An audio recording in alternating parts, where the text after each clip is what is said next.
Ni kupokea tu baadhi ya jumbe za rambirambi kutoka kwa viongozi na wananchi wengine. Mtazamaji, tutakuwa tunakujuza tu kadri tutakavyokuwa tunazipokea.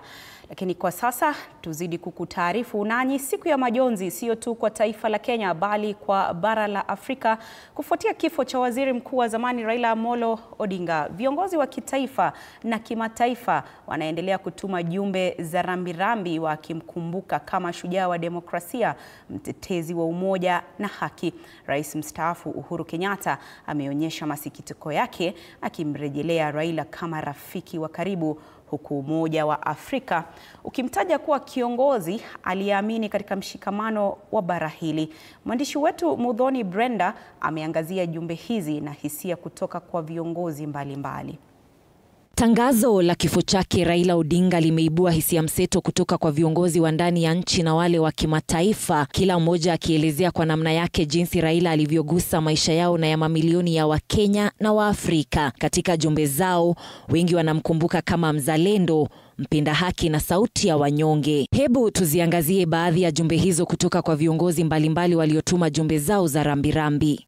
Miongoni mwa walioguswa na msiba huu mkubwa ni Rais mstaafu Uhuru Kenyatta, ambaye amesema nikinukuu, "Moyo wangu ni mzito na roho yangu imebeba huzuni ambayo ni kubwa sana kwangu binafsi. Kwangu Raila alikuwa zaidi ya mshirika wa kisiasa, alikuwa sehemu muhimu ya safari yangu mwenyewe. Katika sehemu fulani ya safari hiyo tulikuwa wapinzani wa kisiasa na mara nyingi uzito wa upinzani huo ulikuwa mkubwa sana. Hata hivyo, katika miaka ya hivi karibuni uhusiano tofauti ulianzishwa, wa heshima na uliobuniwa kwa msingi wa uzalendo wetu. Alikuwa mpinzani mwenye nguvu, lakini alikuwa mshirika wa dhamani zaidi. Nimepoteza rafiki na kaka. Nitapeza mazungumzo yetu ambayo mara nyingi yalijawa na changamoto, lakini daima yenye maarifa zaidi." Kinara wa chama cha DCP Rigathi Gachagua naye pia amemwomboleza Raila. Gachagua kupitia mtandao wake wa X aliandikia baba ujumbe akisema, "Kama baba wa demokrasia yetu na shujaa mkubwa wa uhuru wa pili wa Kenya, ulikaa imara na kupigania demokrasia ya nchi ya Kenya.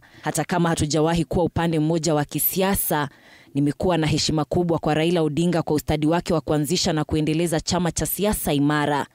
Nimependezwa sana na uteuzi wake wa wabunge ambao wanapeperusha bendera ya chama cha ODM bungeni." Mgombea mwenza wa Raila katika uchaguzi wa mwaka wa 2022 Martha Karua ameeleza kuwa nikinukuu, "Nitamkumbuka kama mlinzi jasiri wa watu, sauti ya wasio na sauti na mshirika thabiti katika mapambano ya uhuru wa pili. Pumzika pema penye wema kinara wangu." Aliyekuwa jaji mkuu David Maraga ameitaja asubuhi ya Jumatano ya leo kama yenye giza na uchungu ambao hauwezi kuelezeka.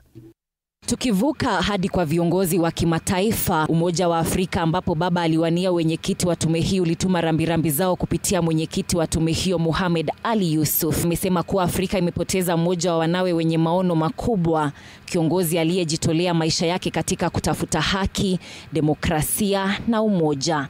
Waziri Mkuu wa India Narendra Modi ameeleza kuwa nikinukuu, "Nimesikitishwa sana na kifo cha rafiki yangu wa dhati na waziri mkuu wa zamani wa Kenya Mheshimiwa Raila Odinga. Alikuwa kiongozi mashuhuri wa taifa na rafiki wa karibu wa India." Rais wa taifa jirani la Jamhuri ya Muungano wa Tanzania Samia Suluhu pia ametuma rambirambi zake kupitia mtandao huo huo. Rais huyo wa Tanzania ameandika, "Nimepokea kwa huzuni kubwa taarifa za kifo cha Mheshimiwa Raila Amolo Odinga. Tumepoteza kiongozi mahiri, mwanamajumui wa Afrika, mpenda amani na mtafuta suluhu. Msiba huu si wa Kenya pekee bali ni wa wetu sote.